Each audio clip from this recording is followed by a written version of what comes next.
അകാലത്തിൽ വിട്ടുപിരിഞ്ഞ ചിത്രകാരൻ മിഥുൻ മോഹനൻ എന്ന സുഹൃത്തിനു വേണ്ടി തയ്യാറാക്കിയ നന്മയിൽ ജോൺ കി ഹെത്തെ എന്ന നാടകം പാലക്കാട് ഗവൺമെന്റ് വിക്ടോറിയ കോളേജ് മൈതാനത്ത് അരങ്ങേറി.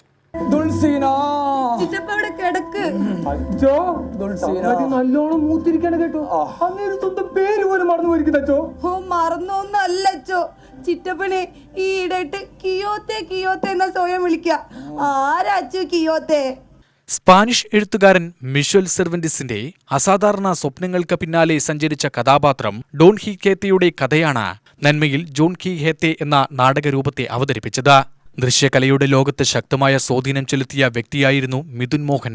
അദ്ദേഹം വിട പറഞ്ഞിട്ട് 2 വർഷം തികയാൻ പോകുന്ന അവസരത്തിലാണ് നാടകം അരങ്ങേറിയത്. പാലക്കാട് സ്പോർട്ടീവ തിയേറ്ററിൽ മിന്നായം നാടകസംഘം, പൊന്നാനി VPS കളരിസംഘം എന്നിവർ ചേർന്നാണ് നാടകം അരങ്ങിലെത്തിച്ചത്. ഇത് മൊത്തം ആത്മീയ പുസ്തകങ്ങളാണ്. സന്യാസി വരുന്ന ഫോട്ടോ കൊണ്ടിനകത്ത്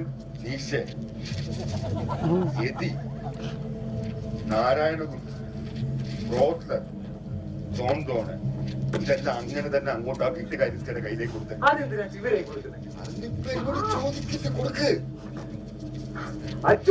ഇതെന്തായാലും ഒരു പുണ്യാളന്റെ കഥയോ. UTV news Palakkad.